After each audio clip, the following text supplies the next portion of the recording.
show today, haven't we? I think we've got a fantastic show, very serious topics, and we really want to make an impact with explaining what's actually happening out there in Britain today. We need to get the lid off it.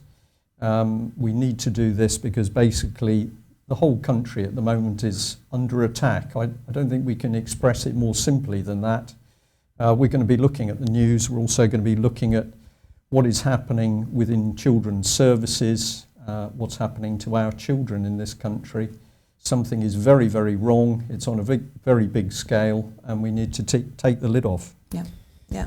We're just going to start going straight in with a quick review of what myself, Brian, and others here at the column have picked up in the papers today. Not that I'm really bothered about what this man does, but the fact that us British taxpayers pay for our royal family, and Leveson has put a ban on the photos. Well, it's in this country. It's not quite as simple as that. Okay. It's basically Prince Charles has been putting pressure. Right. But I think what we should do is start with a key bit of the story, which is that just bear with me a second. Well, they've terrified. Apparently, Neil Wallace, who's an ex-executive editor, has said journalists are now terrified of their own shadow and would not print the pictures even though it was in the public interest. Well, yeah. So this is extremely interesting stuff going on. We have senior members of the royal family who are now being photographed naked. I know there's been quite a lot of debate on some of the mainstream papers. Yeah. Blogs where people are saying this is acceptable for young men and maybe young women, but the point is that it's not young men and young women. This is a senior member of the royal family who's now been photographed romping naked, and those photographs have come out into the public domain. In the first slide here, I've got one of the reports from TMZ, which if viewers choose to go to this website, they'll be able to view the photographs themselves. Yeah, it's like a Hollywood gossip column. So on one hand, we have people suggesting that what he did was as a private consenting adult, and it's wrong that these pictures should have been circulated, but the hard fact is that the pictures have been circulated. And we're now in the position in Britain where a senior member of the royal family has literally been caught with his trousers down. And it's a gross insult. There's no other way of getting around this. What is the standard on the British Army? Is this acceptable behaviour by a young officer? Is this acceptable behaviour by somebody in the royal family? Personally, I don't think so. And it's time that this sort of behaviour was rooted out of public officials who are living off the back of the taxpayer. And yeah, that's my main beef with it, Brian, is that the press are being told that they can't print the photos when we pay to keep this man in the luxury that he's living in. Of course, this is the man who's doing the damage, standing behind you. Yes. Prince Charles. No sooner does this matter hit the national press and media, then in comes Prince Charles, and what does he want? He wants a complete press blackout, which he's actually achieved, in order to keep this story out of, not the press, because it's already in the press and the media overseas, but he wants to keep it away from the British public. And I think there's only one reason why he's trying to do this, because he's presumably shocked, ashamed and embarrassed as to what's going on. But personally, I think let's get the truth out about what the royal family are really about. We've stood on the fence for a very long time, giving them the benefit of the doubt. We have Her Majesty the Queen that's now happily stood by while the country's been given away to a foreign power, that's the European Union, under mediatisation. Please have a look at that yourselves if you're interested in what we're really getting at here. But at the moment, something is not only very badly wrong with our politicians, we're seeing the same rot amongst the royal family. Yeah. And having basked in the approval of many people, with the recent events and weddings where quite clearly the support of the British public for the royal family has been tremendous, what has happened, I think, is just a gross insult. But yeah. Well, I've just got another slide here, which is comment by Sky News about what's gone on. So it isn't as if this is some minor incident. We've actually got quite a lot appearing on the mainstream press. Yeah, absolutely. But never fear. Never fear. The Queen's jumped up 20 places in the four's most powerful women. Well, so after everything. That's true. I think we're going to show a picture at the top of her hat. But the main thing this leads to is the Leveson inquiry. And we've got Mr. Leveson here on the front page of the UK column. And of course, it was the UK column that exposed some time ago that the Leveson inquiry, in fact, was a sham. It was set up with the strong lobbying support of the Media Standards Trust and their Hacked Off campaign. And of course, the significance of that was that we have Common Purpose, the political charity Common Purpose, of which Sir David Bell is the lead trustee, fully embedded in the Media Standards Trust and fully backing the Hacked Off campaign, which was heavily criticising the British press and media. So we've got an incestuous web here around the political organisation Common Purpose, run by David Bell, Shami Chakrabarti in the picture, second from left, of course, also heavily involved.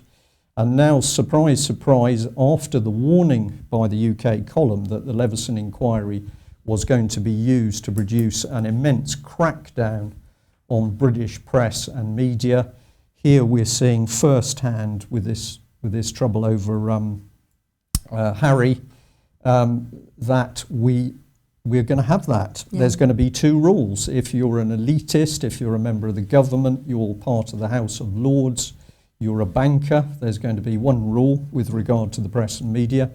And if you're an ordinary person, then you're going to be named and shamed in the press. And surely I think if the British public are going to put up for this, they are going to suffer, because the only thing that's going to take the lid off the massive fraud and corruption in this country and the substantial breakdown of morality that that's led to is if we can actually see it on TV and read about it. Absolutely. So I'll give you the Queen's hat. It's hidden behind you on the screen actually, but this was the. She's jumped up 20 places in the Forbes most powerful women list. Apparently the Jubilee celebrations has helped her jump 23 places from last year, along with events such as her visit to Northern Ireland, which saw her shaking hands with former IRA Commander Martin McGuinness. Also on this list is Angela Merkel, Hillary Clinton, don't really need to say too much about that. And something about Harry Potter as well. That's J.K. Rowling. J.K. Rowling. Yeah, J.K. Rowling's up on there. Great friends with Gordon Brown's wife, and yes. I believe they produced a book on magic together for school children. That's so nice. And Queen of Eugenics, Melinda Gates, right. Bill Gates' wife, right. And Michelle Obama are also on this list. So. Yeah, it's just interesting that all this slander with Harry and everything, but we have a bit of good news the Mail puts in to keep morale up for the royal family. Right, well, is it good news, or is this the Mail actually helping to perpetuate the myth that we have some special elitist society where these people, by virtue of their birth or money or both, think that they have a right to dictate what's happening in the country? If viewers are thinking that the UK Column Live has got a particularly hard line this afternoon, you will be absolutely correct, because when we move on later in the show to talking to a mother about what's been happening with the children, and you see it against the background of this, can I use the expression, total drivel that's appearing in the media, we've got something very badly wrong in this country, or it's being driven to the state that it's in. Yeah, so if you're interested in the most powerful women in the world according to the Mail, please read the article. If you're not, well, don't bother. Yeah, pick up a column instead. Next one I found in Press TV. Apparently the Lib Dems are calling for Cleggy to leave. A poll commissioned by the Liberal Democrat Voice website showed 46% of the Lib Dems preferred to see someone else at the helm. Stephen Toole, the co-editor of the Liberal Democrat Voice, said the poll findings were deeply uncomfortable for Mr. Clegg. Your thoughts? Well, I mean, what can you say about Mr. Clegg? One, in the true sense of the word, he's not fully British, and I mean by that he's an internationalist in his background, his links to the European Union. He's unelected, that's a fairly fundamental thing. He's deeply involved in the Privy Council, and here we have this man. In my mind, he's just like the Soviet. It's just like the Soviet system, that you have Cameron, who's the puppet. Whether there is some acumen in Mr. Cameron, I'm uncertain. But what I'm very sure about is that Nick Clegg is a very clever and devious man. He's been put in the position as Deputy Prime Minister. We virtually see nothing of him. We don't hear much about him. But what is he actually doing? He's busy interfering with the governance of this country at very, very high level. So much so that I think what's happened, that now he's in power, they don't really care, he doesn't really care about his party. No, of course not. Which is why these people... go back to another column, a column headline a few years ago, the one party really, isn't it? Yes, we should have perhaps brought that up on screen, but several years ago the UK column front page was 3 parties, the headline was 3 parties, 1 police state, and I think that's absolutely what we're now starting to see happen here. By collapsing the Lib Dem party, of course, we're left with Labour and Conservatives, but we've already highlighted that the common political agenda across those 2 parties is Saul Alinsky. Please check it yourself. Simply put in Saul Alinsky and the Cabinet Office, or Saul Alinsky and Conservatives or Labour, and you will see that this subversive radicals policies are actually not only embedded in the party's material, but they're using it. And his aim was to remove democracy. He was working in America, but we can look at what's happening here, and the same thing's coming. Absolutely. I've got, unfortunately for Mr. Clegg, I've got another image of him here, and the significance of this, he's talking to John Mothersole, the chief executive of Sheffield City Council. What's going on? Well, the key point is that for many years there's been major fraud and corruption in Sheffield. We had the very brave whistleblower Martin Brighton, who came onto the show live a few weeks ago. Martin has been producing irrefutable evidence of widespread fraud and corruption in Sheffield going back over 10 years or more. And significantly, there has been absolutely no effort to bring the perpetrators to justice. In fact, the exact opposite has happened.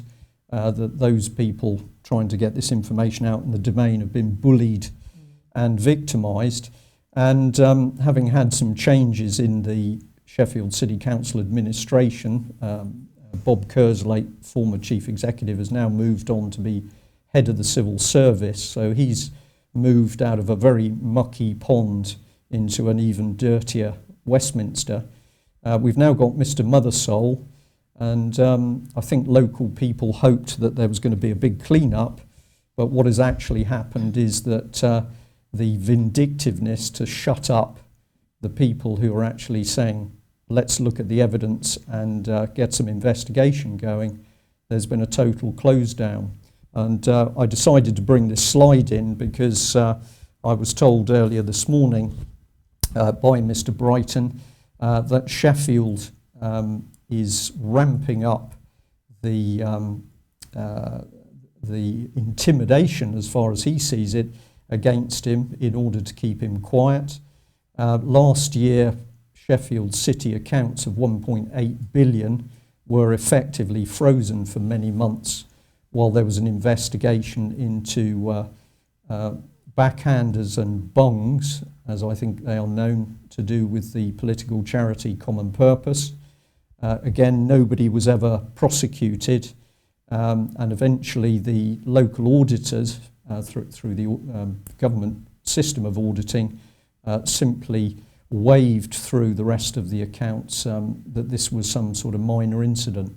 Now, I can tell viewers as an exclusive that Sheffield City Council accounts at the moment are again under scrutiny, and in the background still stands the massive fraud. So I don't think it's any surprise to see that Nick Clegg is very closely aligned with this team, and I can tell viewers that Nick Clegg has done absolutely nothing as a local MP to actually expose this fraud and corruption. So when it comes out, and it is going to be fully exposed, obviously local constituents will be able to say to Mr. Clegg, well, I'm afraid, you know, you stood by, so you must also be culpable. Absolutely. Yeah, I think Sheffield and the Lib Dems are going to be a very interesting act to watch. Yeah, definitely.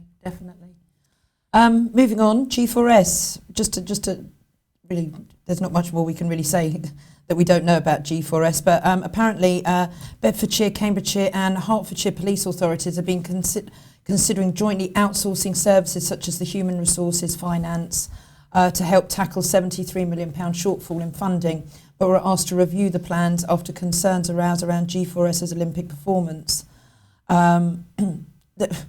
Why would the police, after what has gone on, the joke that they made of the Olympics, the money that we paid G4S to secure our Olympics, we've had to bring in the army, the guys have had their holidays taken away from them, our army boys, and the police force are still, well, Bedfordshire, Cambridgeshire and Hertfordshire are still wanting to keep G4S on the payroll as private, secured private. Yeah, I think the reason for this is, of course, it's not the local forces that are actually making the decisions. The people who are making the decisions on police policy is the Association of Chief Police Officers, and got there in the end. ACPO, as they're better known. And, of course, ACPO is a private company. So although it is setting police policy in a public sense, ACPO is a private company and therefore totally unaccountable to the taxpayers. And we've consistently seen ACPO forcing through these policy changes in the police forces, which don't seem to fall into line with what the average person on the streets would want, which is very simple policing. So I think that's one issue. The other thing is that we're actually seeing that this is a key part of the agenda politics, and by that I mean politics which runs across both parties. And the aim of that is to take policing away from proper police constables who are doing the job because they want to be out there assisting their communities. And power is going to be put in the hands of companies such as G4S, Kroll and Serco. And people have only got to do a little bit of research themselves or watch the articles that do appear in the press to see that there's something very, very nasty brewing. So to answer the question here, G4S has clearly failed miserably. We know that the end of, or the lead up to the launch of the Olympics was an absolute shambles, which had to be covered by the poor servicemen, pulled off leave to come in. And despite that shambles, and despite the fact that their costs ramped up by 40% of it, or roughly, yes, we still have to have them in. I think this is a political decision. Yeah, definitely. Okay, moving on. This is really food. Yeah. It's come out in the Independent, and fair play the Independent for actually coming out.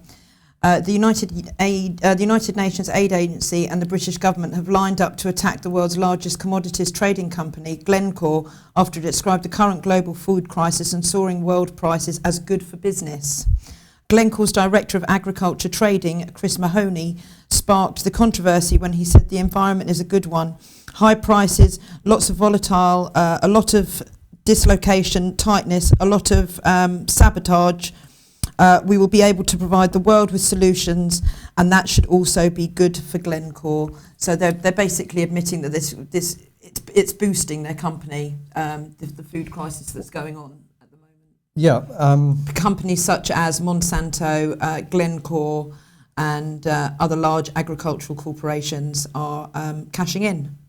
Okay, well, I think the first thing we should say, because it's not immediately clear on the picture on the screen, is this is Independent, the Independent that's flagging this up. So well done to the Independent for getting this story out. Yeah. I'm a little bit suspicious about this, not from the point of view of what the Independent's reported, but if we look at United Nations policy, they have clearly been doing everything possible to take control of society and education and food to a large extent in Africa.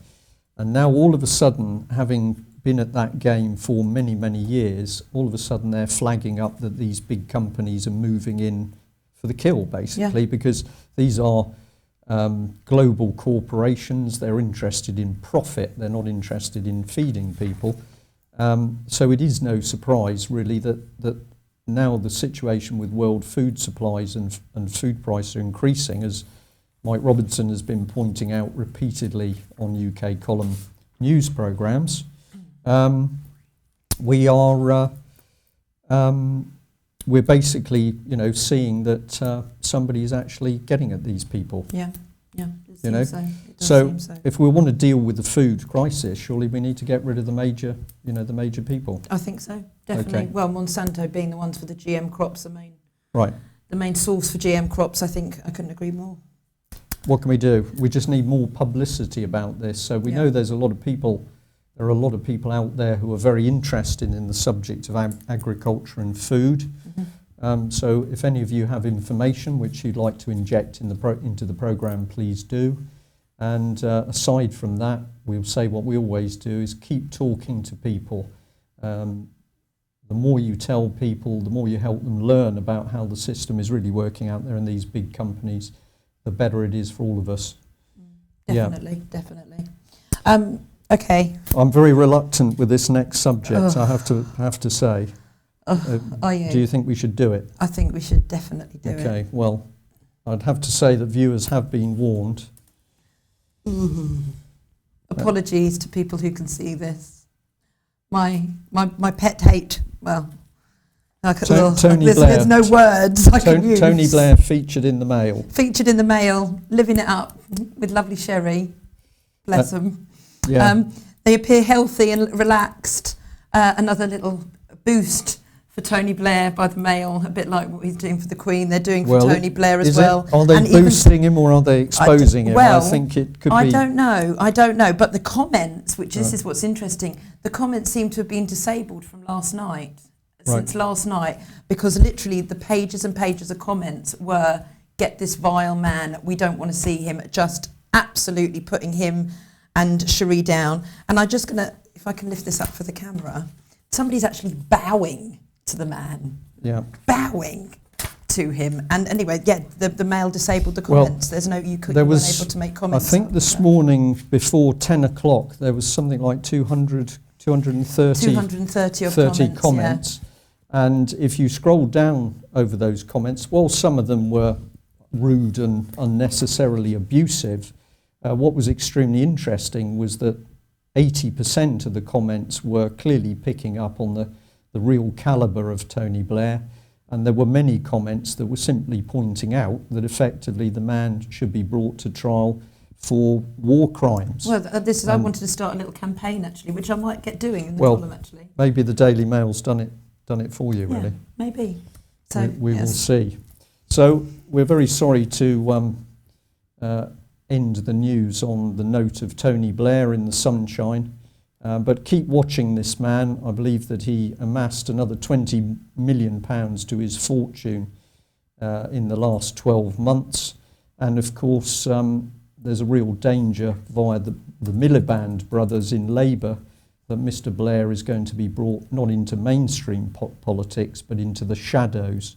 And to my mind, that places him at the same danger level as as Nick Clegg. Yeah. So these are people that really require watching because they simply have not got Britain's best interests as their number one priority. I think it's money and greed. Definitely.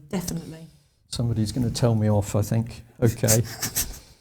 Now, Where are we going now? well, we just wait to see how technical matters are going because we should have a guest on the line, which is a lady called Yvonne Stewart-Taylor. And are you there, Yvonne? Hello, how are you? Hi, Yvonne. If you can just speak up a little bit, Yvonne, I can hear you. Thank you for having me on. That's fine. Excellent. You're very welcome. Now, I've got to apologise because I should have just given you an introduction to our viewers earlier in the show.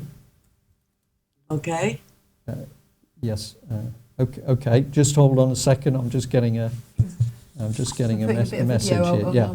Now we've actually got a small clip of video, Yvonne, which we're going to play. Basically, we were kindly invited to give a talk in Penzance on child protection matters and child stealing by the state. And as part of the talk, we did touch on both the subject of Lianne Smith and yourself. And so what we'd like to do is just play that film clip, and then I'll bring you back in and we can start to talk through your own experiences and what you know about the system. Okay. Okay. Why Yep. is the UK column supporting Lianne Smith, the mother that killed her 2 children in Spain? And the reason is that from the day that she contacted us, which was a couple of weeks after those children had been killed, she started to tell us things which made sense with this picture that we're looking at. And eventually she started to give us documents. We hold all sorts of documents over that case, including what the police did and did not do. All right? And what she basically told us was she was hunted for those children. Now, I have seen other mothers in particular who use this term, hunted for the children, and 2 of the mothers admitted to me that on one occasion, it was only fleeting, they said, they considered killing the children rather than have them taken. Now, what the newspapers have never said about Lianne Smith was that when she was operating in education and social services, in Cumbria, she achieved amazing things. She achieved an amazing turnaround in underperforming schools, and she had also discovered things going on in social services. And she said at a meeting, and I know this is true because I've spoken to a man who was present in the meeting when she said it, that when she got promoted, she was going to sort it out. She said she knew what was going on and she was going to sort it out. And within a short space of time, her partner, Martin Smith, was accused of abusing Lianne's eldest daughter. Now, Martin Smith, we went and met in, which prison? I can't remember, Manchester? Oh, Durham. Yeah, Durham prison. So we went in and met him. Interesting experience because we weren't not only a high security prison, we were going to meet a man who was being branded as a paedophile. And Martin told a story which also rang true with us, because we've heard this type of story from other men where they're accused out of the blue of doing something. Now, I'll give you one thing to consider. In all of the press coverage, I'm not saying that Lianne did not kill the children. I'm not attempting to, what's the word? Pardon?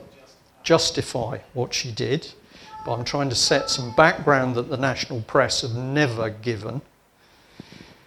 And that couple were hunted for the 2 younger children. All right? Now, Martin was convicted of being a paedophile and abusing the eldest daughter over a period of years from the age of about 11 up till 17. And she herself said that he did not use contraception. There was a mysterious DNA report that appeared at his trial, at which, and in the trial, and we were there, they said that the youngest children, Lianne's youngest children, were not his. Now, this DNA report, at the time it was submitted as evidence in the court, was known, this is factually accurate, was known by both the prosecution and the defence to be fatally flawed, as to be worthless.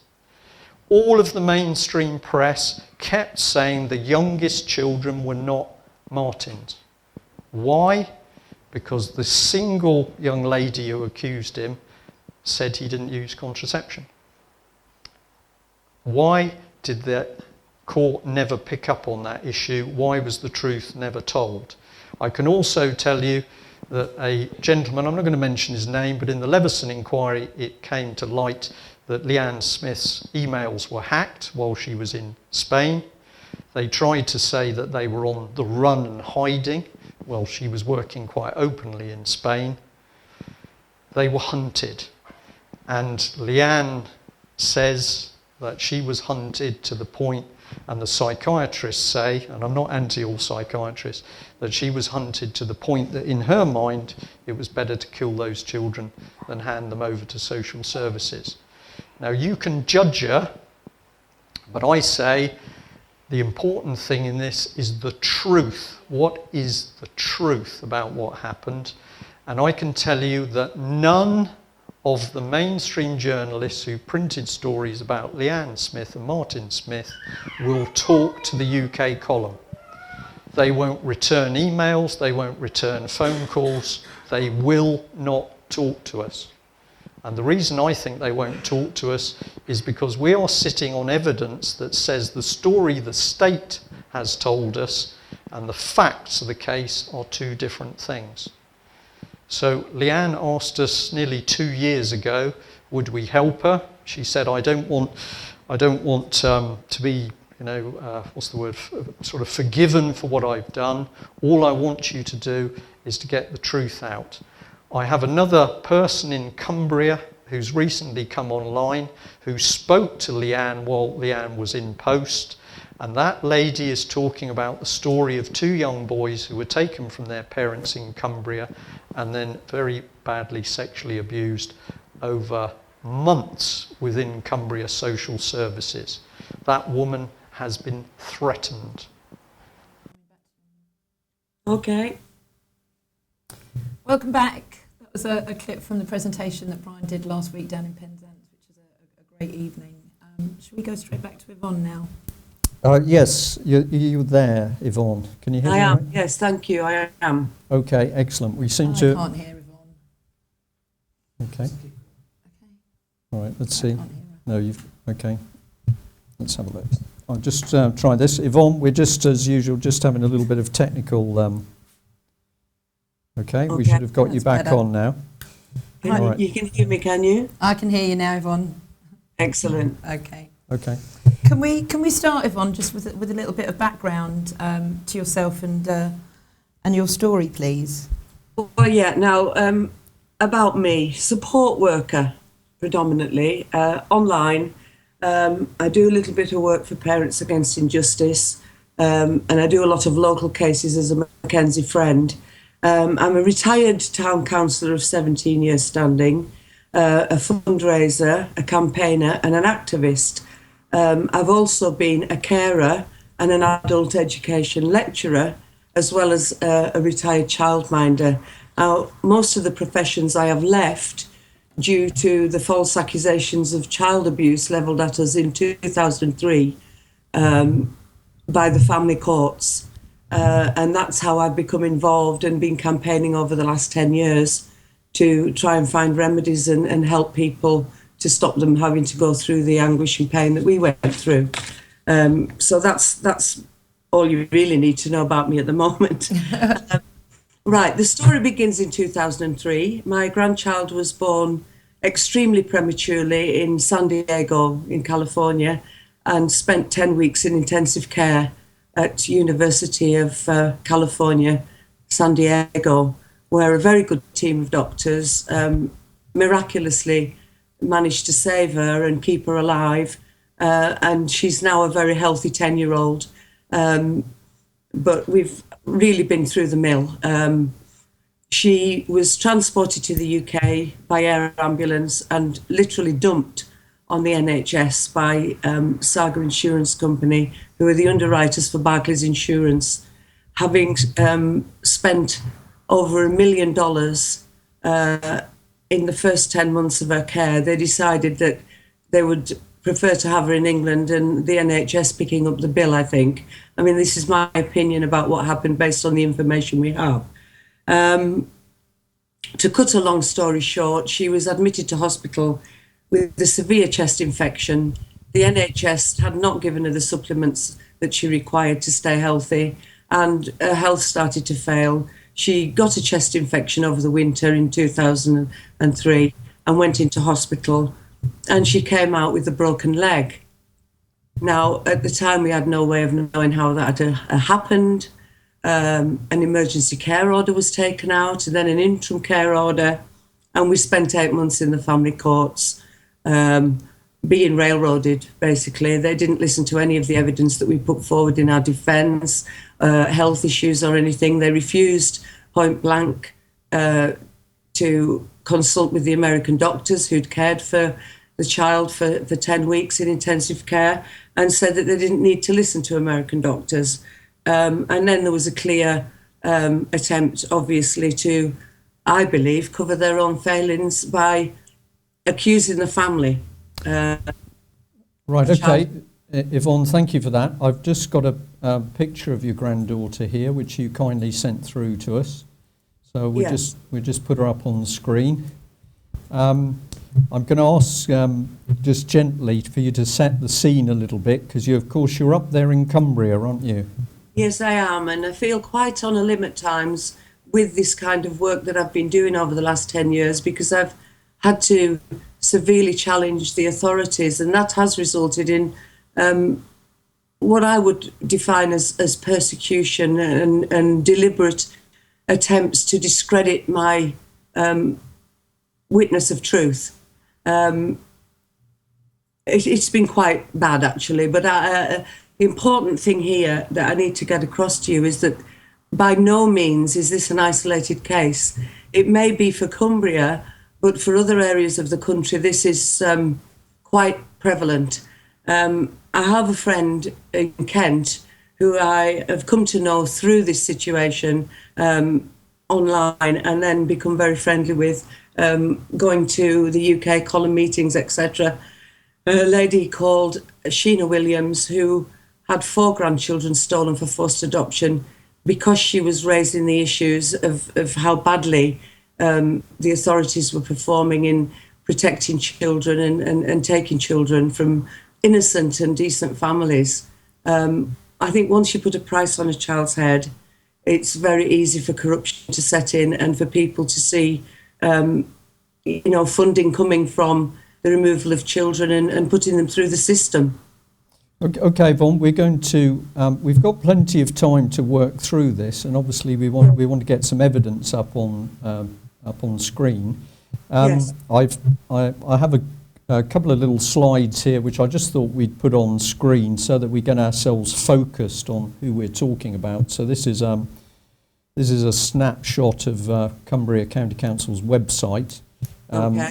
In the centre, maybe a little bit difficult for viewers to see, but there's an advert which is basically for fostering in Cumbria. Yes. This is something that is now being pushed as an industry right the way across the country. It is an industry. It's a child stealing industry, and it's for profit. And what we have to understand is that corporations are all private corporations running the authorities, with big business and corporations behind the scenes. So everybody has to answer to people higher up the chain, and we're finding a lot of low morale among the social workers and police, who aren't happy themselves about the way this is going, but don't really have a choice if they've got families to support and a mortgage. So they're caught between the pillar and the hard post. I think that's an extremely important comment, because in putting the programme on today and in trying to get truth out there about what is really happening, we know, of course, that there are very many good and well-motivated people within social services and children's services, but we also know that many of those are considering leaving because they don't They don't like the changing culture within what they had originally joined as a caring part of public services. They are now detecting for themselves this very hard-line corporate agenda which has come in. And the other thing is that the trouble is being caused by a relatively small group of people, but people who are nonetheless very dangerous because they are clearly prepared to go to absolute extremes, both to take children and also to cover up their crimes, cover up their tracks. Indeed. But I'm sure, I'm sure you'd agree with me that there are many good people out there working within those services, and we've been very, very grateful for information and documents that social service and children's services whistleblowers are giving us.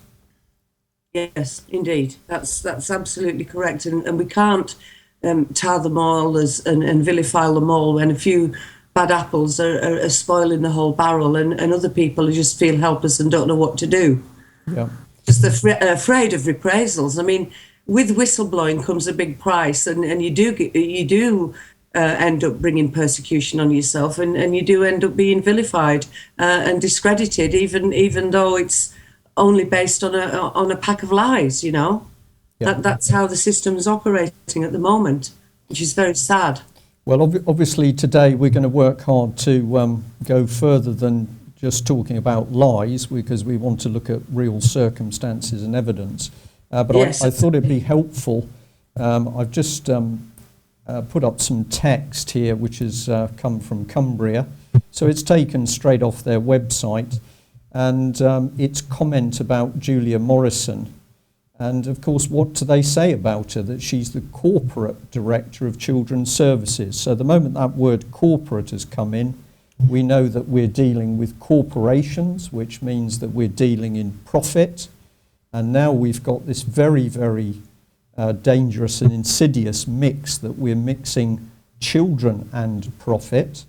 And it says here very clearly her role is to lead and develop all children's services in Cumbria, management of children's services in the County Council, and leading partnership work across the country with other agencies.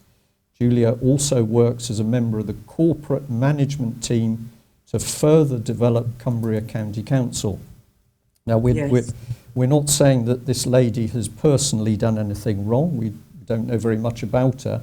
All we're simply highlighting for viewers is the fact that here we are with Cumbria, and it is absolutely the same across other county councils and local authorities, that when we look into social services and particularly children's services, we are looking straight into an organisation which is arranged around a corporate structure, and that means money, it means contracts, and it means profit. Exactly. Yeah. Okay.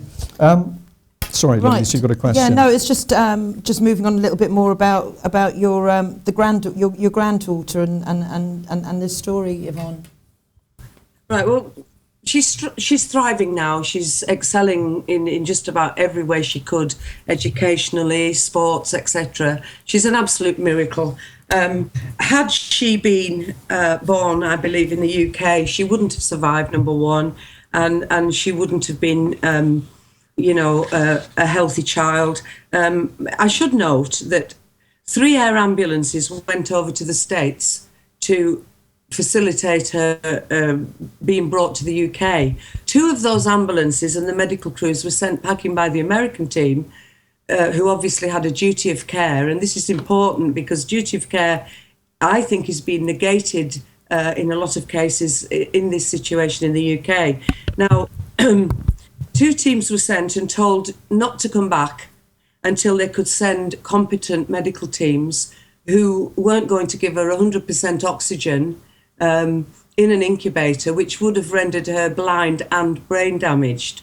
So clearly the NHS were not as up to date with the American doctors as far as the treatment of premature babies. So in fairness to them, they were behind in the research. I have to point out that San Diego probably the best place in the world to have a premature baby, because they have the highest survival rates in the world, and they are experts in the field and developing all the time, and also training other hospitals. So, you know, I don't want to come down too tough on the NHS, because, again, the NHS do wonderful work and save a lot of lives. But I do personally believe that she wouldn't have survived in this country at that point in time. Yeah. Where is where is she now, your granddaughter? She's in Australia. Her mother's Australia, and my son is American British. Because the parents were never married, my granddaughter has no claim to British citizenship. Yet she was brought into the country, dumped on the NHS, who clearly, you know, dropped the ball, whether intentionally or not, and she shouldn't have even have been here. She was brought in without a passport at a time of heightened national security, according to the Prime Minister then, who was Tony Blair. Tony Blair. So if I got this clear, Yvonne, the aside from the terrible circumstances around your granddaughter, the key point is that an insurance company was able effectively to bring her back, and, yes, as you say, dump her on the NHS. Yes. In order to save them money. Yes. Right. And then we've got these additional points which you've now brought up, that she was brought back without a proper passport. She had no passport at all, and the concerns raised at Newcastle Hospital were you're going to find it very hard to get her into the system because she doesn't have a passport, because she doesn't have a British birth certificate. Now, we applied for a British birth certificate and quickly withdrew the application when the child proceeding commenced, which was a good thing to do because it prevented them from taking her for forced adoption in the end. Right. Why was she going up for forced adoption? Well, forced adoption. She went into hospital and came out with a leg fracture that couldn't be explained. There was an underlying bone condition called osteopenia of prematurity, which affects any child, premature baby, born under 26 weeks gestation. She was 25.5 weeks gestation, so she literally hadn't stayed in the womb long enough to build a healthy skeleton. And without supplements and fortifiers, which she was getting in San Diego, but not subsequently in the UK, you know, she couldn't build a healthy skeleton. So they suffer fractures without any trauma at all. So nobody was blaming the hospital. Nobody should have been blaming the family. These fractures do occur in these babies, but at the time it happened, we had no idea until retrospectively when the American doctors sent emails to say that she'd been born with this significant OOP. Right. So she was born with this, but the social services still came after. Yeah, that's what we need you to just obviously for viewers and listeners, Yvonne, you know your story very, very well. Just very simply, why did social services start to come after your granddaughter? Right, well, an unexplained fracture of the femur, a long bone fracture, which nobody in the family could explain how it done or think of any circumstances how it could have happened. And the hospital, of course, diagnosing non-accidental injuries. It was a locum paediatrician who diagnosed non-accidental injuries, and that initiated care proceedings. Right, and then what happened in those care proceedings then? Well, I was a primary carer while her parents worked. They were trying to work to go back to Australia anyway. And I was at home, so I took care of her, took her up to her mother for breastfeeding, etc. Literally, we had 8 months of the family court system fighting to prove that we were innocent and that we hadn't harmed this child, with threats of forced adoption from the Kafka's Guardian. No social workers ever came here to see the home that she'd been in or have a look at any of the explanations that we'd come in as to how she may have suffered a fracture, i.e. The sling we were carrying her in and lifting her in and out, etc. They just weren't interested.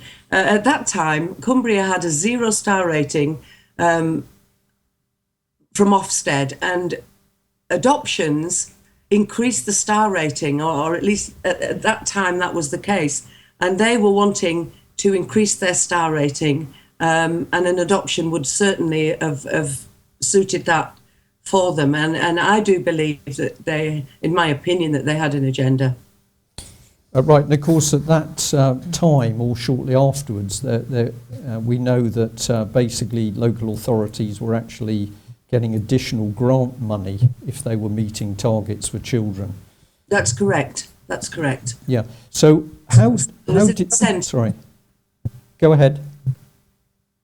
Sorry, there was an incentive to get babies for forced adoption.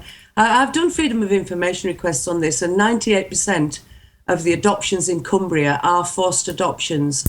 And for those who don't know, a forced adoption is when the judge makes a decision, or the administrator in the Star Chamber makes a decision, that the child should be placed for adoption against the wishes of the parent, and oftentimes without considering the full facts, because social workers are prone only to put evidence into the bundles that will sway things in their favour if they are working to an agenda.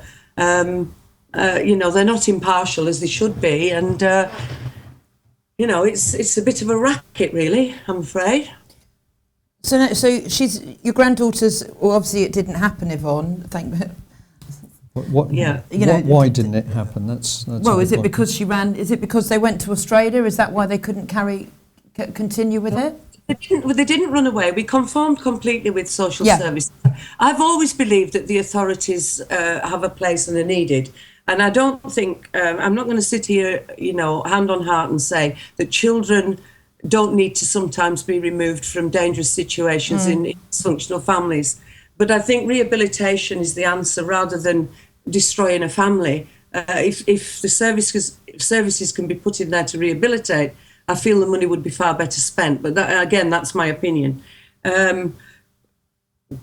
Sorry, I've lost my train of thought now. Why were you successful in keeping hold of your granddaughter? Right, well, I believe a number of factors. One, she was never a British citizen. She never had a passport. I think that's quite big.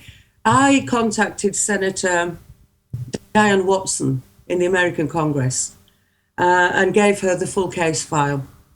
And she, the immigration staff in America said there was no way that an international adoption could take place of an American child to a British couple because it would contravene international law. And yet we know that children from here are being shipped to Canada, to America, all over the world, from counties in this country for adoptions.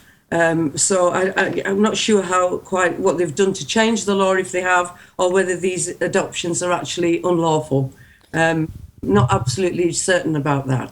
Well, perhaps we could suggest that even within the judicial system, we've got judges who make judgments which sometimes are the right judgments, and that does happen in Britain on occasions, and it certainly happens in other countries. So perhaps you were lucky enough to find the right judge.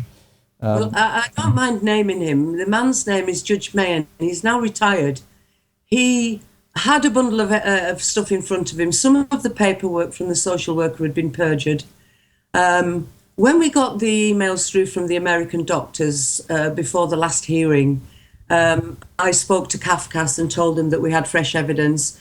Basically, it turned the whole case around. We had to push the boundaries. We sat in the court and we said we're not moving, even though we hadn't been made party to proceedings. And I had taken a bundle of evidence which hadn't been included in the court bundles.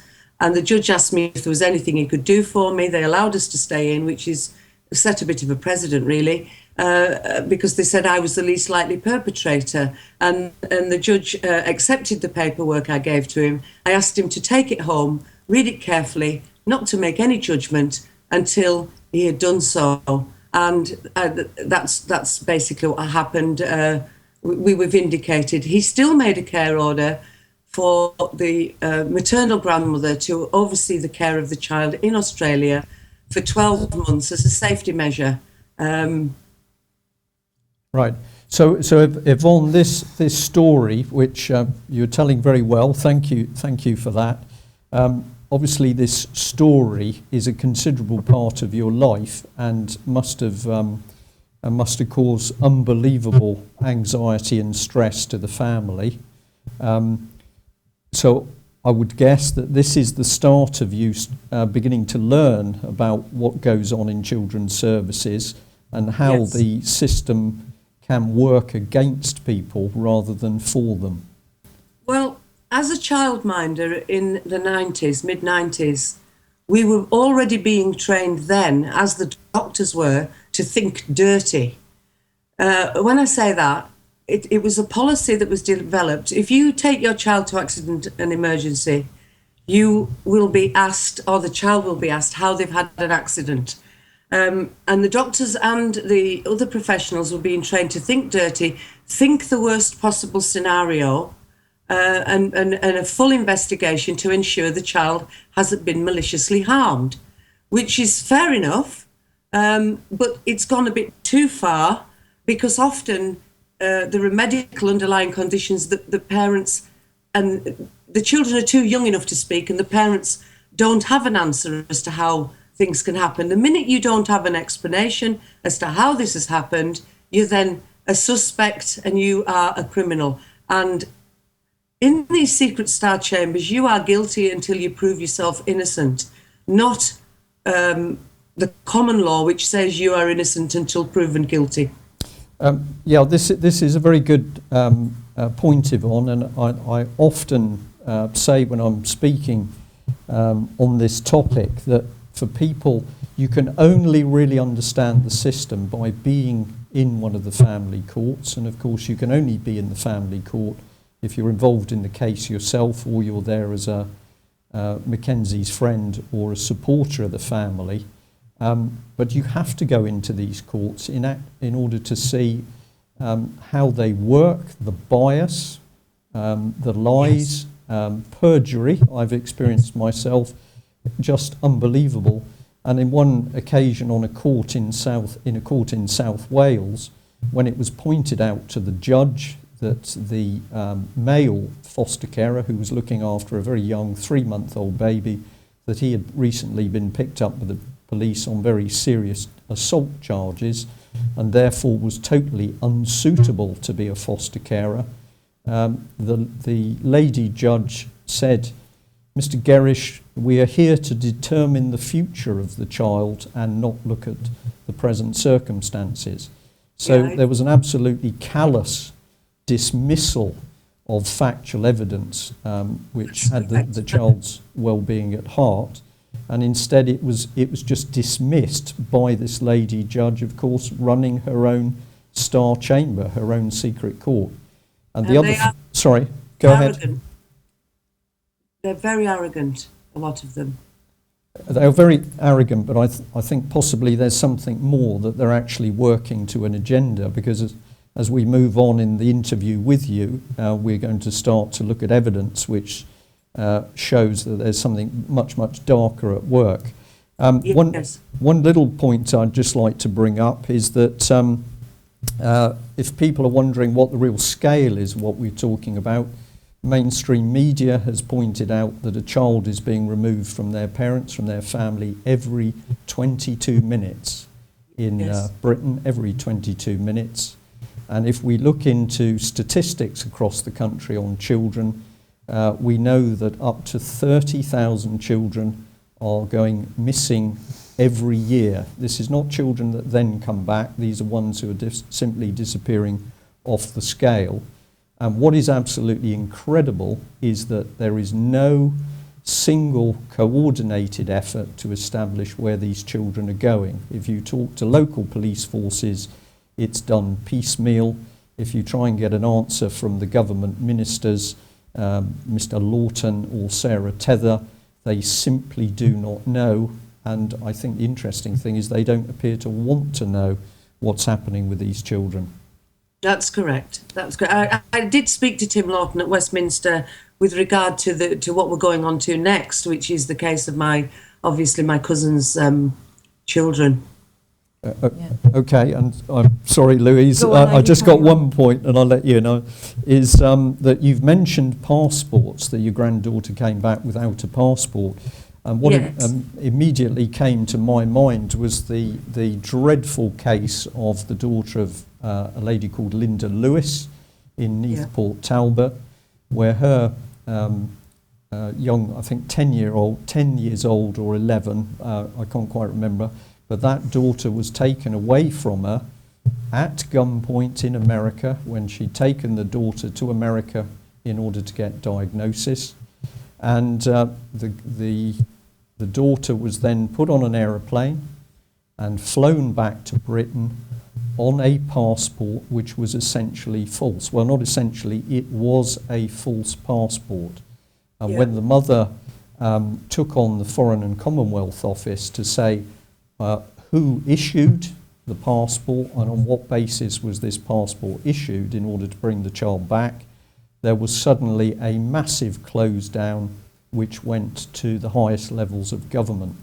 Yeah. So this was another case where we're seeing children being moved from one country to another. We've got other cases which we know of in great detail where children have been taken away from parents in Ireland and they have then been secretively brought back into Britain. And in the case of two young boys, the parents have no idea where those two boys have gone. They've disappeared. So this is very dangerous stuff, and we know that we're not just talking to it happening to a few children, tens of children. We're talking about thousands of children. Yeah, it's quite horrendous. And of course, Senator Nancy Schaefer lost her life trying to expose a lot of this. As well, let's say this, a lot of people believe that she was silenced because she did a documentary, a lead up to a documentary which she was funding called Innocence Destroyed, and what would have come out in the full documentary would have been mind-boggling. It's an international child trafficking racket that many of the people at the lower levels will not be aware of, that they are actually going around literally scouting for children, almost to order in some cases, for people in the corporate world who have agendas for these children. It's quite horrific, really. Yvonne, can we move on? We had a little brief chat earlier, and you were telling me about the boys. Yes. Your cousins? Yeah, my cousin on the paternal side, my cousin's children. He had 5 children. He was rushed into hospital with a tumour on his brain and with meningitis, which they said he'd had since he was a child, which almost killed him. He also spent time in intensive care. And while he was in intensive care, his wife was having to sole care for 5 children and the family pets. And she struggled because they were all quite young, close together in age. And there was no support forthcoming at that point from social services. They didn't get involved until a council worker came over to fix something, a block drain or something. And there was a SWAT team of police and social workers arrived at 10:30 at night, dragged the children from their beds, pushed them into a police van and took them. My goodness. My cousin was then accused of abusing the children while he was in a coma in hospital. Yvonne, how old were the children? Well, the age range at the time would have been 3, 5, 7, 9, 11, something like that. Right. Okay. So they've bungled children into a police van of that age late at night. Yes, just took them away from the parents with a police escort, social workers. Right. Okay. First of all, they were using abuse claims. They were dispelled by the medical staff who examined the children. So they went through unnecessary medical examinations in Cleveland, of all places. I won't go into the Cleveland enquiries, but people can go and have a look at that. And family court situation again. My cousin was vindicated of all the charges, but in the end they said they were neglected because they hadn't seen a dentist. have to add to that we had no NHS dentists in this area for a period of about 5 years. So if the children's dental work was behind, it was because there was no dentist to take them to. Right. Okay. So they go into they get taken in the middle of the night. Then what happens? Do they get fostered? Go into foster care? They're fostered out.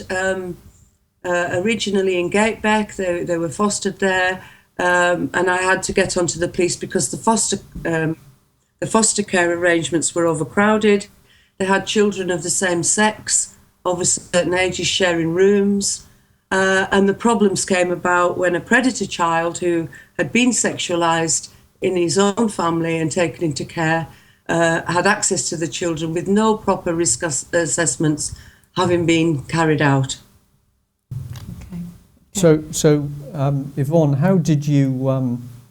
So this other child was there. What actually happened? Right. Well, there was an incident at a swimming baths and other incidents in the woodland at the foster care home. The children were inappropriately. Well, I think the document I've given you talks about buggery. I call it sodomy, but I mean it's the same thing. They had been penetrated by an older foster boy in care, and there was a police investigation. I can't tell you what the outcome of that was because obviously they've hidden it all behind data protection. Right. Can't even give you the name of the child, obviously. Okay, so how did you find out about these shocking things that had happened to your cousins? Members of your family?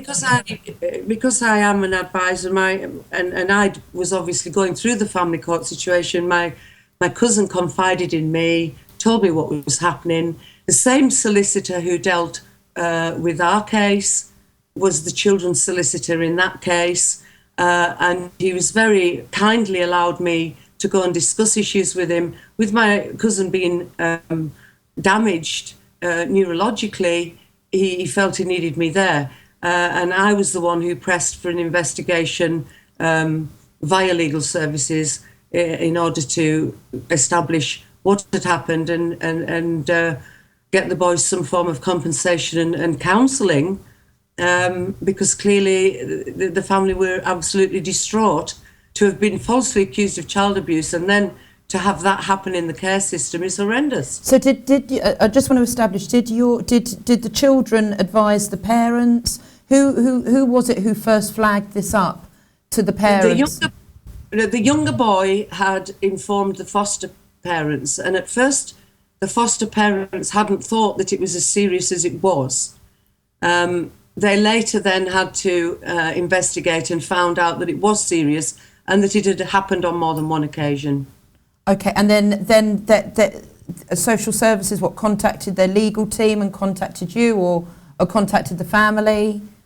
I spoke to the children's solicitor. The children's solicitor wrote that set of questions which I've sent to you to the legal services, and Brian Walker, the head of legal services in Cumbria, wrote back and confirmed that what had happened to them and that there may be a claim for compensation and that it wouldn't be appropriate for the local authority to be doing it under the circumstances. The children have since been compensated, but not a lot. I mean, in the same case as Holly Greig, no prosecution of anybody but criminal injuries compensation paid out. Yeah, it's very interesting to see this route that, well, to me, it seems to be a fob off. Let's fob the parents off with money, and then we can quietly sweep the dirt under the carpet. That's the way it seems to go with me, for me. Yeah. We've got a couple of the documents relating to this, which we wanted to put up on screen so that viewers could be under no illusions that what you're saying is true. We don't want to go through them line by line. That isn't right. But basically, we've highlighted a couple of paragraphs here, and I'll explain the background. We've got a letter. Where are we? we've got a letter here which has actually been sent to a lady called Helen Sowerby, who's the head of who's Legal Services, Cumbria County Council. Yes. And this was actually being done, if you like, by your side. So she was being asked a number of questions. And if I just expand the top paragraph, it should come up on screen. And then I'll read through for listeners. So this is part of a letter that was sent to the Council on the 5th of November 2003 for the attention of Helen Sowerby, Legal Services.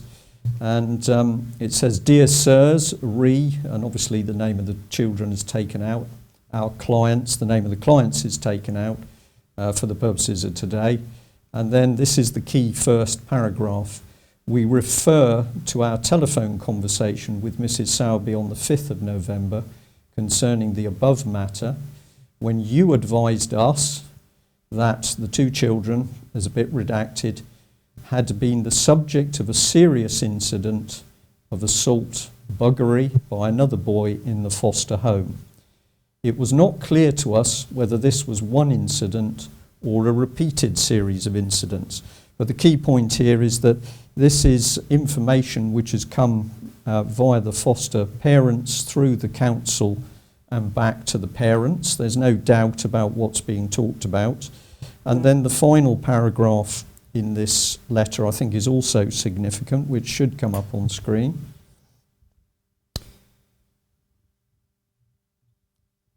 So here we are, that the legal team are pointing out to the council that at the very least it would appear from the information provided there's a potential claim to be made to the Criminal Injuries Compensation Authority.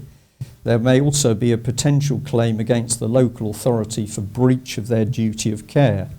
Yes. Yeah. Now, on one hand, we can take this as being very, very straightforward, that the authority has admitted that something very unpleasant has happened, and the solicitors are echoing back there's the possibility of criminal injury compensation, and also that the local authority are at fault in a breach of duty of care.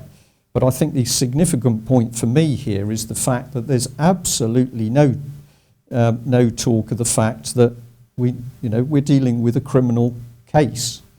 Exactly. And this brings us to the point that you've just mentioned, that we're seeing more interest in criminal injuries compensation than we are actually rooting out where these crimes are being committed and who's the perpetrators are continuing to offend because they're not rehabilitated and they're not dealt with properly. Yes, absolutely.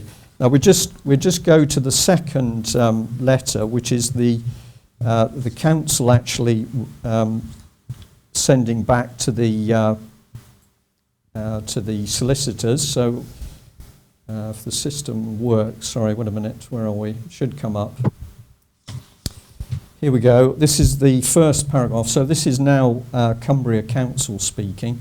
In respect to the allegations of abuse, and names have been redacted, they had been video interviewed on Thursday the 6th of November, and medical appointments had been arranged for the next day. The parents had understandably been extremely upset by the allegations, and it was felt by the social worker that contact on the 6th would not be a happy occasion for the children and difficult for the parents to cope with given their heightened emotions. Sorry, a little bit of that's got cut off, emotions, and the contact was therefore cancelled.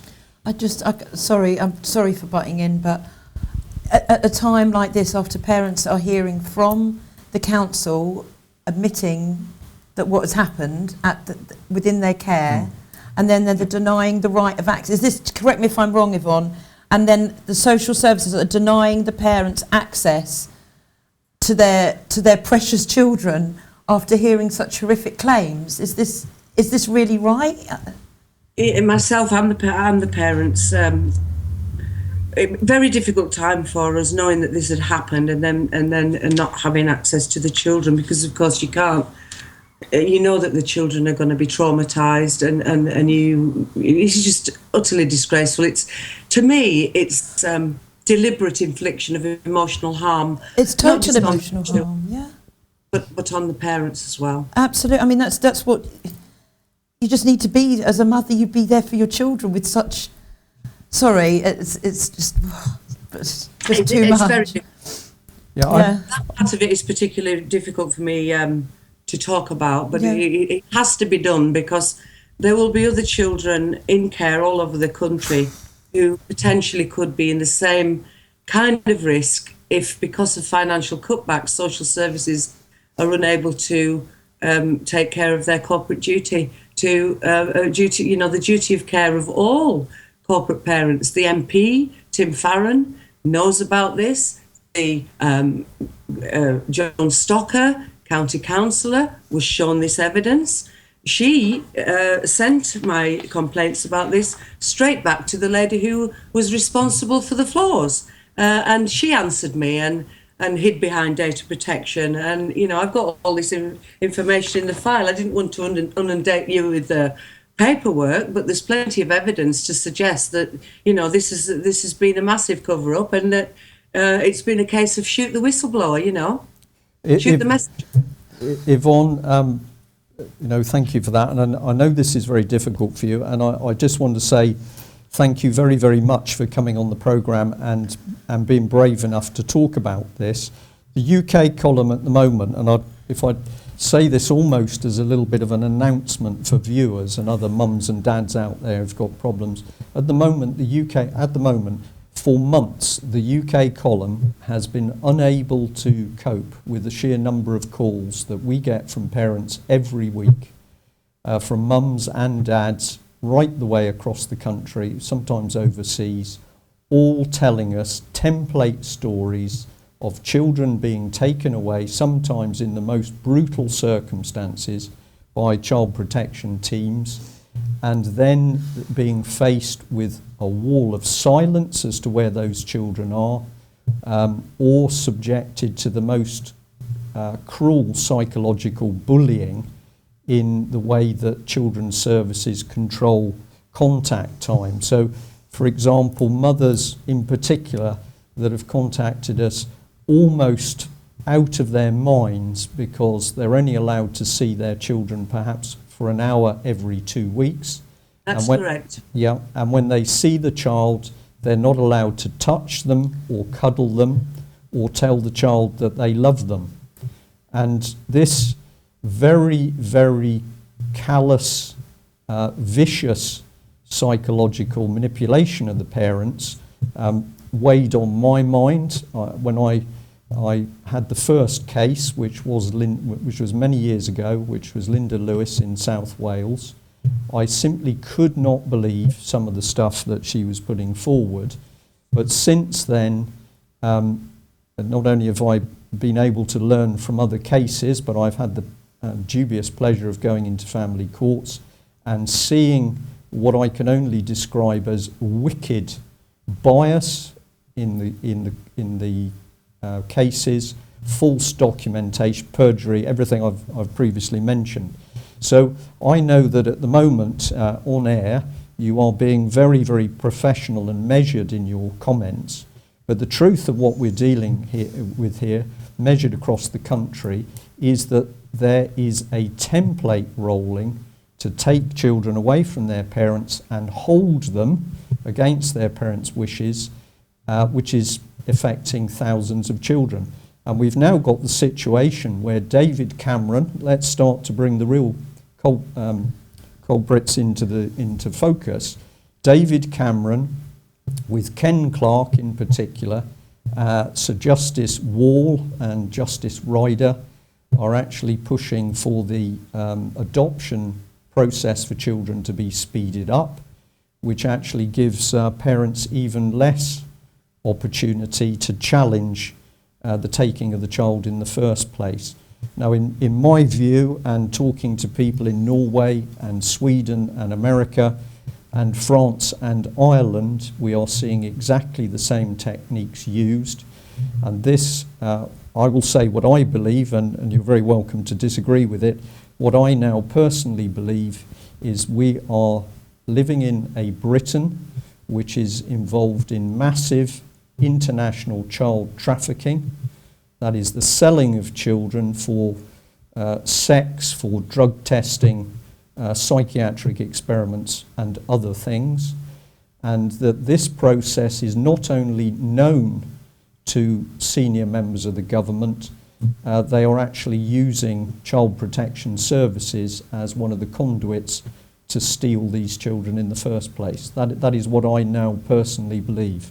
I can personally endorse everything that you have just said and support you 100% with what your opinion is, and it's based, obviously, it's an informed opinion based on an awful lot of research that many people have done over the years, including yourself, and it is very definitely looking like that. Now, I must also put in at this point that secret societies in public office are not working the way that they should be, and we have to question which hat they're wearing. There's clear evidence that I've seen of collusion between the agencies, and Dr. Fix-It Judge comes in whenever there's a police inquiry, police misconduct. You know, very rarely do we ever get any justice, and that's because, the boys' club have got it well and truly sewn up. This is massive. It's international child trafficking, as you said. I believe they may be taking children out of the UK into the Eastern Bloc to China, and then bringing children back in from China. Indeed, John Hemming MP is aware of this and is aware that huge amounts of money are being paid for these children. Yet no MP can do anything about it. Who is controlling our MPs is the big question in my mind, and who is going to stop this horrendous torture of families and children, the breakup of families. It seems to me like it's a big agenda. Apart from huge paedophile rings, big businesses are profiting out of these children. There's no question. Well, I think you're absolutely right, Yvonne. The moment we start to look at money, that gives us a very big clue to what's going on. These children are worth huge amounts of money. Some of our viewers and listeners might be feeling a little bit squeamish at the moment as to what we're talking about, but I'm going to say to them, please, will you stay with us, because what we are talking about is factually correct, it's real, it's going on across UK. If we put in a positive note, one of the things which I take great heart with at the moment is the fact that we have an increasing number of police who are coming forward to speak out about what is happening. We've had a number of police from police forces spread across UK who have now got to the point where they are so disgusted with what is going on between the police and social services that they want to get information out in the press. So while I can also say that it's quite clear to us that some police are colluding with the courts to help steal the children in the first place, we have got now movement within the police force to actually step forward and at least try and blow the lid on this. If people want to stop what's happening, I'm afraid you can't put your head in the sand. You've actually got to start really understanding what's happening and how sinister it is. Can I just ask a question? Because we obviously we've got a chat box both on TNS and on the column. Yvonne, what can we do? How do we stop this? How, your thoughts on it, and then I'll turn to Brian and ask him the same question. How can we stop this going on? What can people do? Well, people have to start shouting from the rooftops about this.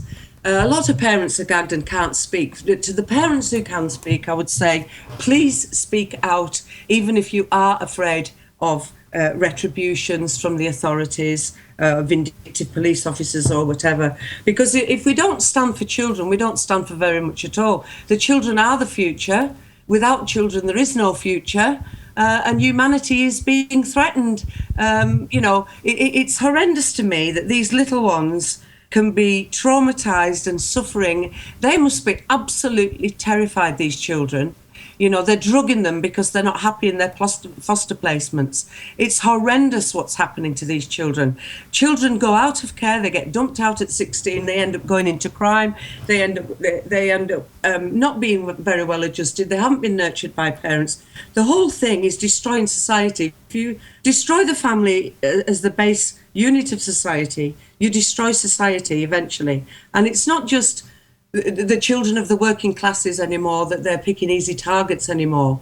They're picking on barristers. They're picking on their own people in acts of vindicism. Sheena Williams and myself were both witch hunted, as I believe was Lianne Smith, due to, just absolute nastiness on the part of those who are trying to cover these crimes up and who are probably part of it. Yeah. Yvonne, I've made a number of notes while you've been talking. I'm also watching the clock very carefully. We're only really touching the surface. I think we can make that clear to viewers and listeners with us today. But we are going to continue this theme, and we have a huge amount more information and many other cases to bring forward. But you've started to talk agenda, and I think this is very, very important. When we look at the evidence building across the country, you look at the background to the cases, you look at how the authorities are working together, and I'm not able to put this up on screen because I only received the documents this morning. But a lady, it was an amazing coincidence because as we were preparing the show, the post arrived and I was given some documents. And these are documents which show that a lady received a letter from Avon and Somerset Constabulary.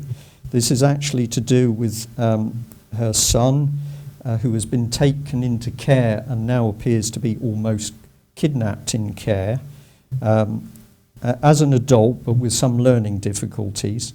And what her documents absolutely prove is that she was sent a letter which purported to come from Avon and Somerset Constabulary, and actually the letter was written by the local council solicitor.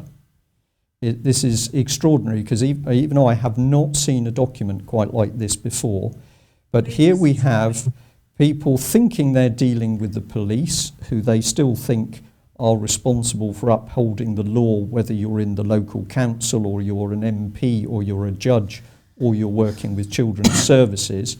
But what actually is happening is that the legal team in the councils, and this is one example, are dictating what the police should and should not do. They are making absolute monkeys out of the police. Yes, that's true. Yeah? And yes. Sorry, go on. Well, I was just about to say I sent a load of documents up to the police headquarters in Cumbria, and they were all sent immediately to the legal department, and they answered me and said, do not contact the Chief Constable again, you have to work through the legal services team. Yes, and the UK column has also experienced this ourselves.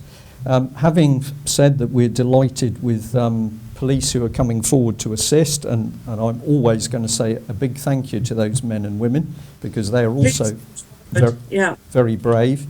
I will also say to the audience, and I have two witnesses to prove what I'm saying, that on one occasion I'm going to say I was threatened within a police station, having gone to warn that a very young baby had been abused. So you go to the police expecting the police to really pay attention to what you're talking about. We had evidence, and in fact what I had to endure was a very, very aggressive Devon and Cornwall policeman telling me ultimately to get out of his interview room. So it's quite clear that this is not one or two bad eggs in the system. What we have is an agenda operating. And another document which has recently come into the UK column, I think is of great significance. It's come from Sweden, and we will get this out publicly somehow. It's probably going to go into the UK column, but we'll make sure that viewers can get hold of it. And the significance of this document is it is an analysis of the language being used in children's services documentation. Yes. And what I mean by this is that somebody is looking at the language from the point of view that it is using applied psychology to get meanings over or for people to take up views from the documentation. It's using applied psychology to undermine the confidence of parents. It's using applied psychology to actually break down the personalities of people reading the documents. Now, again, I'm going to say to the audience, if you think what I'm saying is far-fetched, then you need to start researching very quickly the power of applied psychology. The government is using applied psychology supposedly in a positive sense to nudge us into paying our taxes, but the same techniques can be used in a very dangerous and devious way to work on our subconscious minds simply via reports and documents. And this Swedish report sets out very clearly what they are seeing in their own documents. And when we look at British produced documents, we're seeing an equivalent pattern. So again, this is not just criminal activity to do with money and children. We have actually got a political agenda running. And I think that you actually picked it up very accurately just now when you said what it seems to you is that they want to destroy families. Because, of course, if you... I believe it is a deliberate agenda to break down society, and then all of a sudden, when it gets really dire and everybody's screaming, they'll come up with a new world order to sort it all out, order out of chaos that was created in the first place, in my opinion. But yeah, you know, the persecution strategies used by some of these Kafkas officers and social workers who've clearly been trained. Now, I do know for a fact that one social worker I spoke to on a contact with two of the children, another case I worked on, we were at a swimming pool together, and the little girl had been studying about the Second World War, Nazi Germany, and she said it was quite, you know, horrendous. And I said, well, you do realise, don't you, that Hitler was trained at Tavistock? And the social worker looked up at me and she said, well, that's strange because I'm going there for training next week. Yvonne, you've touched on an area which is very, very important. We're smiling because this is an area that we needed to get into. But if we start to look at why we now have people in children's services and indeed social services and the police and local authorities who are acting in this very cold, callous, brutal way, a key part of it is how they have been trained.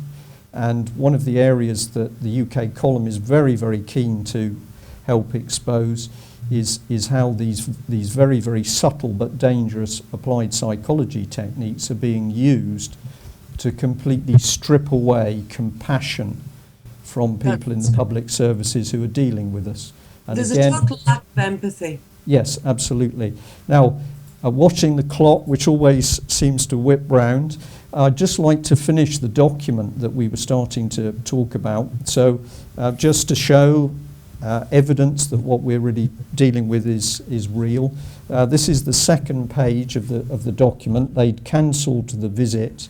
And if I just bring up on screen one of the paragraphs, which I felt was an important one, it said the family placement social worker looked at the impact on the abusive child of having 4 new children move into the house and discussed it with the NSPCC worker.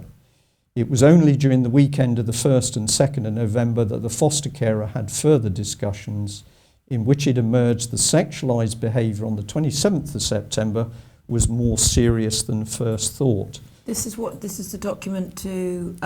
This is from the council back to the parents, effectively. But this is the letter that came in this morning. It's nothing to... That's fine. No, this is from Yvonne. Right, okay. I'm confused. Okay, because we used the other document. This is the letter which Yvonne... Came from Yvonne. Which Yvonne brought up. Now, my thoughts here on this paragraph is everything is discussed in a very cold, detached way. There are children here who've been seriously sexually abused. But, well, we discussed it. We had a cup of tea. We discussed it. And, yes, it's a bit more serious than we first thought. And the other thing is that here we've got the NSPCC worker.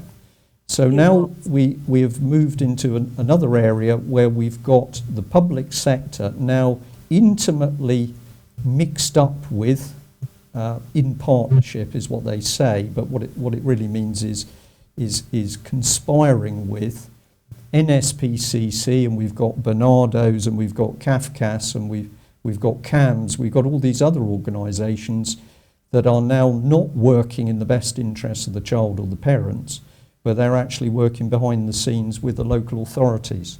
And multi-agencies knowing what is going on and not doing anything to protect children. You know, I am of a firm belief now that child protection is not about protecting children at all. It's a business. Oh, yeah. It's a business for the legal profession. It's a business for all these charities, registered charities. They're all interlinked and networked, and it's very nice and it's very lucrative. And, you know, there are a lot of good people out there trying to highlight this, bring it to the attention, you know, children's homes, children going missing, children being abused, Haute de Guerin, Bill Malone, you know, Brian Clare, various other people, good campaigners out there.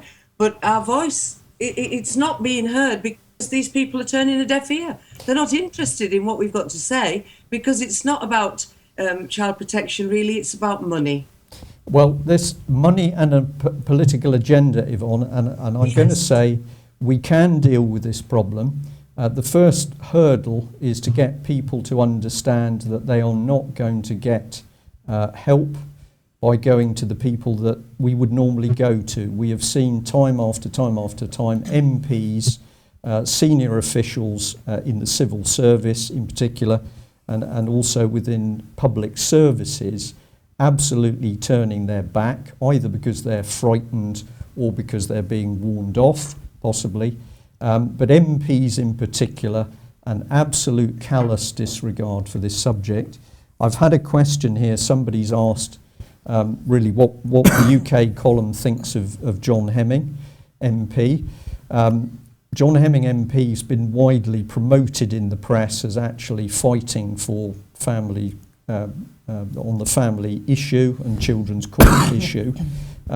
Some time ago, we invited him onto the platform, UK column platform for a child conference up in Stoke, and when he was on that platform, he was happy to record on camera that basically he believed that the whole family court system was corrupt, and he was happy to say on camera that he believed that the head of the Family Law Division, Justice Wall, should stand down.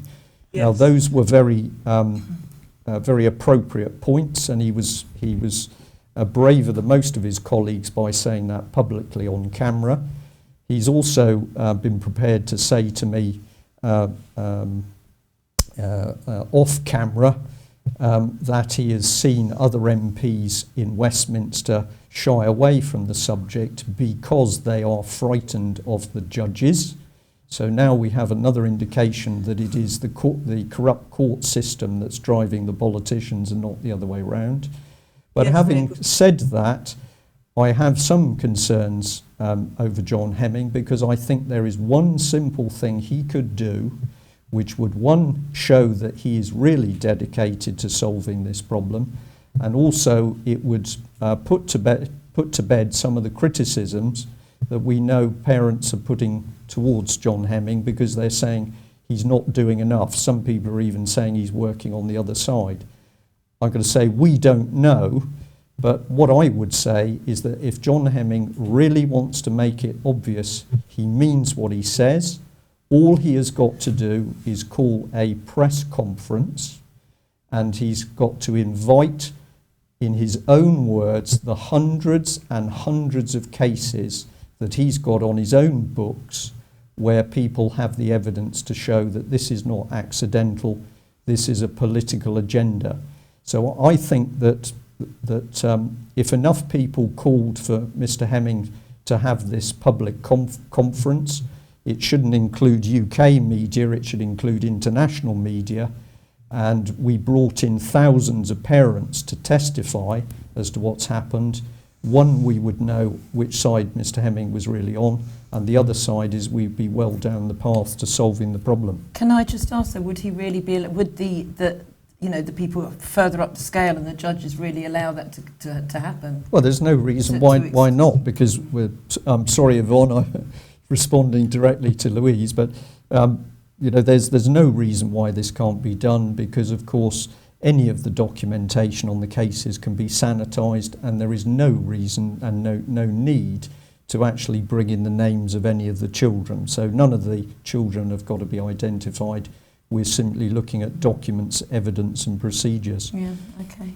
What are your thoughts on that, Yvonne? You're our guest. Or have we lost her? Oh, we've lost her. We've lost her. Okay. Well, we'll see whether we can get Yvonne back. Oh, she's back. She's back. I'm here. Okay. Yeah, I just had to run out for a moment, sorry. We thought they'd come for you then, Yvonne. One minute you were there and the next minute there was an empty room. Vanished. Yeah, don't go in front. Now look, we've got just at the right time, because we need to move on to the subject of Lianne Smith. I'm going to say straight away that we know that some people out there have felt very uncomfortable that the UK column has spoken before on the subject of Lianne Smith and her case. I'm going to say without any problem at all today, we are going to stick with the Lianne Smith case, and the reason we're sticking with it is because the case that has been presented to the public is an absolute disgrace, and if the real truth was to come out, we would understand how a woman would be driven to killing her own children rather than allowing them to go into the hands of children's services. And I know that you also have an interest in Lianne Smith because of her early work in Cumberland. Well, yes, I worked in adult education, and so did Lianne Smith. So we didn't know each other as friends. We knew each other on a professional level, passing each other within the departments and training courses and things like that.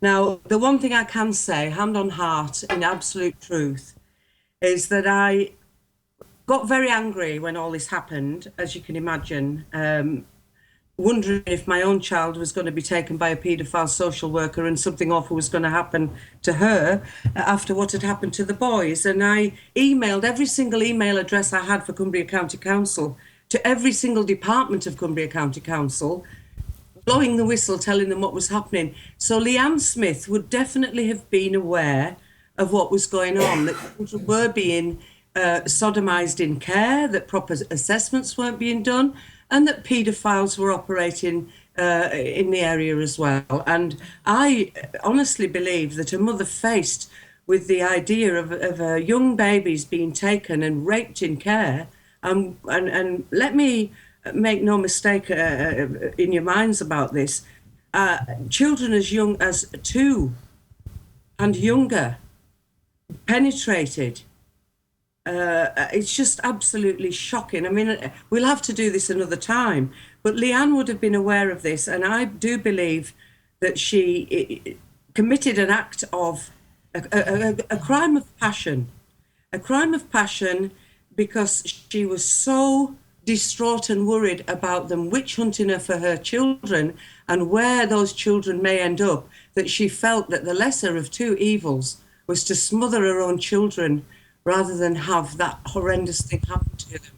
I know that is where her mind is at, because my own mind had to contemplate that. And I have a great amount of compassion and love for that lady. It's tragic enough what's happened to her. You know, her partner's dead, under spurious circumstances he was locked up.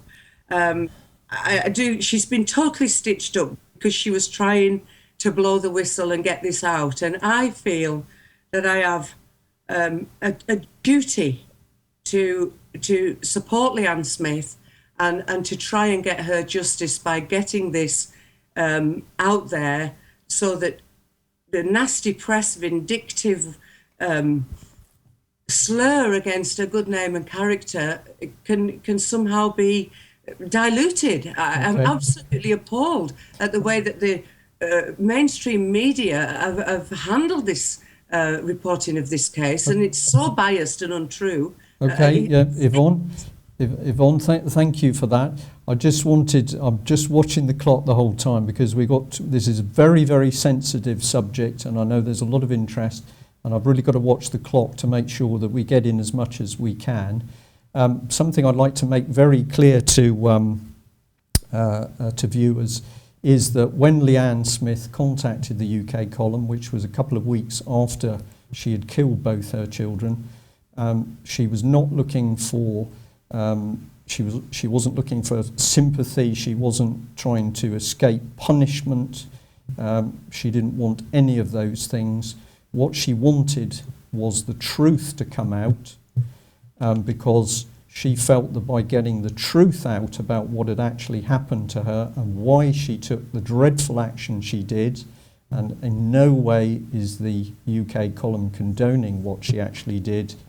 It is terrible that those two young children have died, but the truth, which has not come out to the British public, is about the whole background to the case and the situation that this mother and a partner at one stage were put into.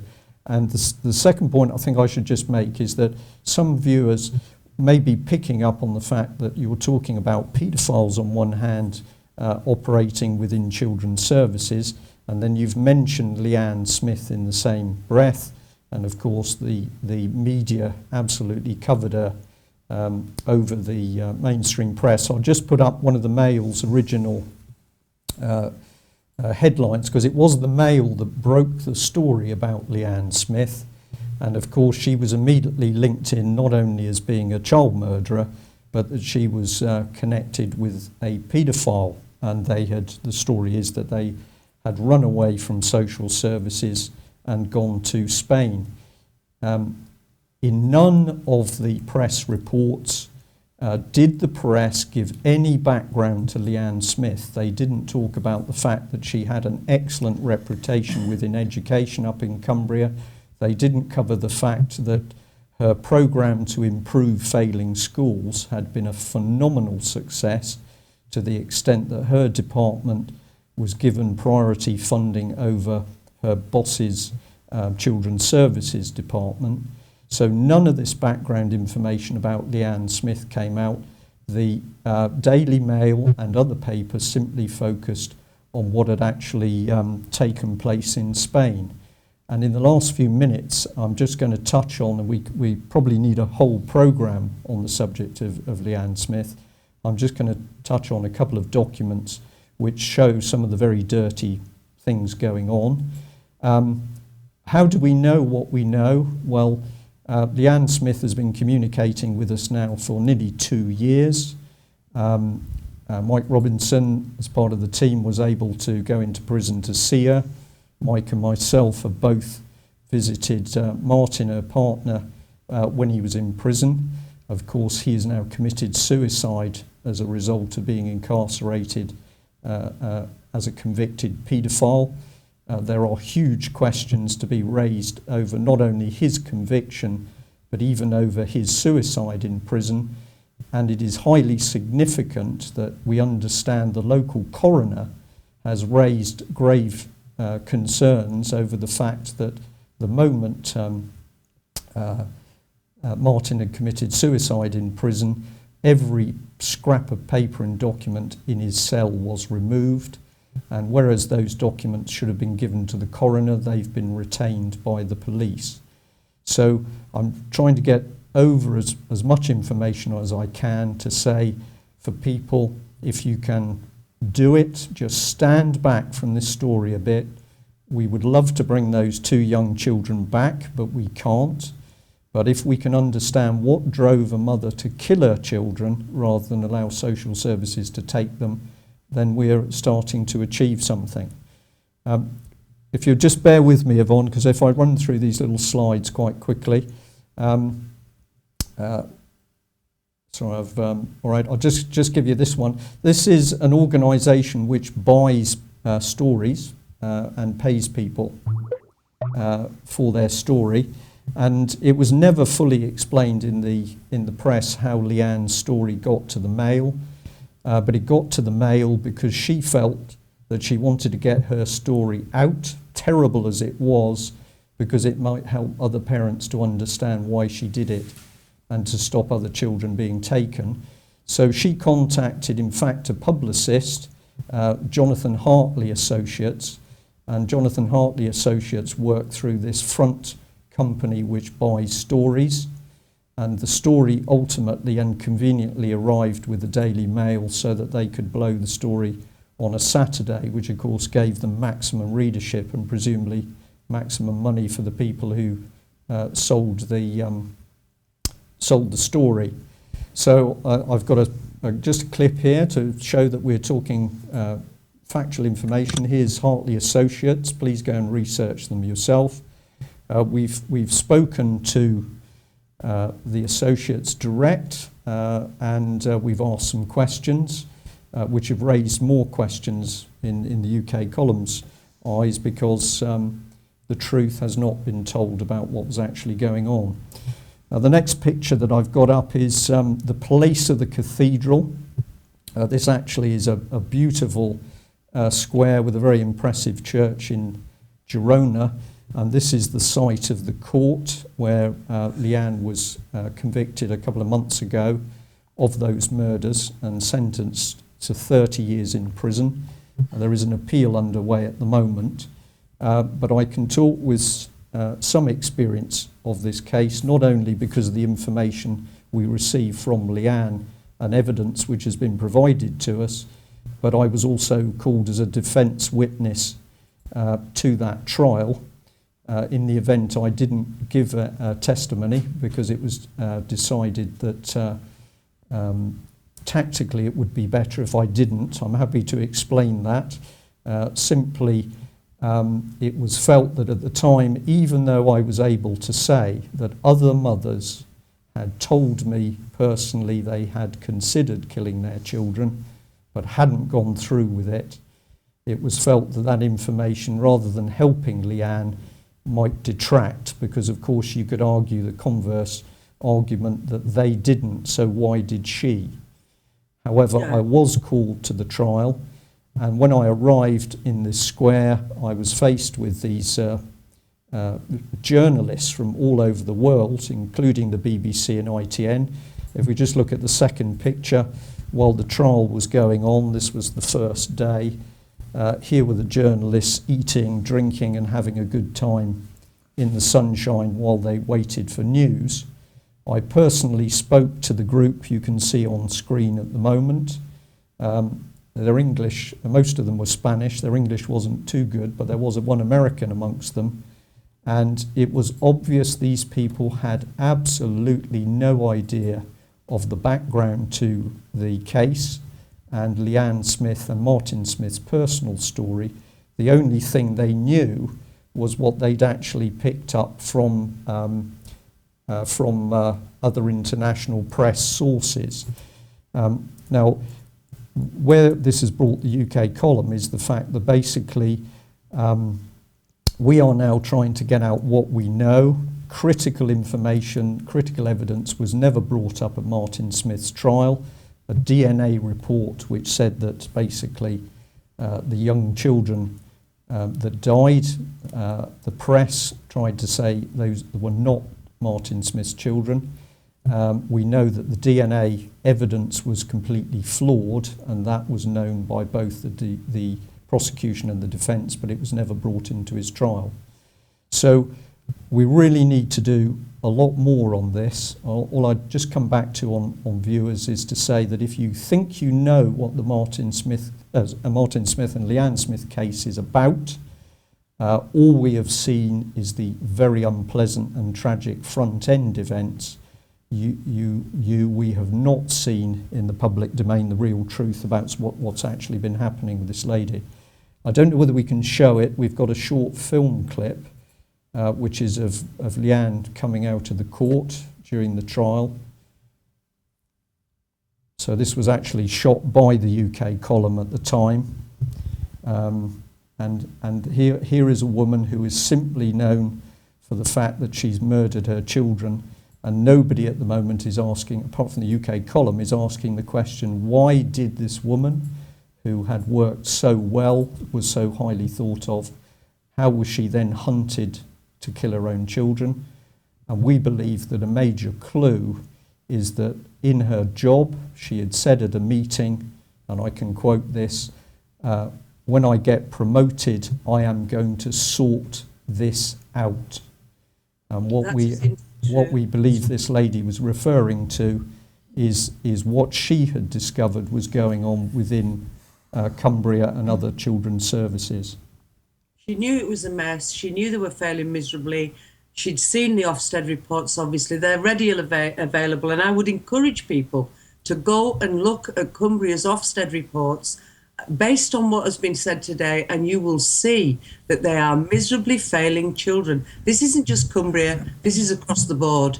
Yvonne, I'd just add for that a little bit cheeky, because it's really giving a comment to your remarks, but basically, I don't believe that children's services are failing. I believe that they are working very, very successfully, because their job is not to support families and children and help distressed families stay together. My judgment is that children's services are now running a political agenda across all three parties to destroy the family unit and to take the children so that the state can indoctrinate them or worse. And abuse them. And abuse them, yeah. Give them to the highest bidder. I mean, Sheena Williams must be distraught. She's got 4 young grandchildren, stolen under 5, because she wouldn't undergo psychological testing. Why should family kinship care have to go through psychological testing when there's been no history of problems before social services intervention? It's the judges, it's the public servants who've forgotten how to be public servants that should be psychologically tested before they're put into these positions of power. Yvonne, Go for it. Thank you so much. It's all right. We've only got like 2 minutes left. It's blown me away a little bit today, I must say. Thank you so much, and we need to do another show. I think there's so much more to cover. And can we just say? I can give you loads. I've got 10 years research here. Okay, Yvonne, thank you very much. And just as a closing remark to perhaps all the mums and dads that may be listening, we are doing our best to get the lid off this. We have got mainstream people now, the media people paying attention, but we can't help every case on a daily basis. We have to say that. We would like to. We believe the solution is we have to expose and deal with the people at the top of the tree, and that is judges and politicians and senior people in the public sector. But we do know police are waking up. We do know that the police are waking up to what is going on. Thank you so much, Yvonne. Thank you very much. Take care. Okay, so we've just got a minute or a minute and a half really after that. I know it's a very, very heavy subject for people, and probably you're back on the subject of what to do about it. The key thing is the evidence is there, and the evidence shows that what is going on is orchestrated.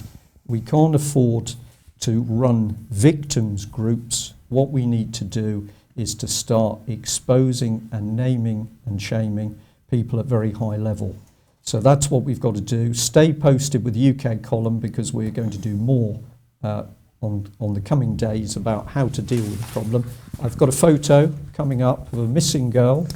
Andrea Daly. If anybody viewers have seen her, it's come via Facebook, from Downham in Kent. She was last seen on the 21st of August. If there's anyone has any information or has seen her, could they call Catford Police Station on 0208 284 5063, and that's Antonia Daly. Okay, and on that note, I'm going to say thank you very much for joining us. Yep. Research yourself, check what we're talking about, talk to parents, but we are going to be talking solutions. Thank you.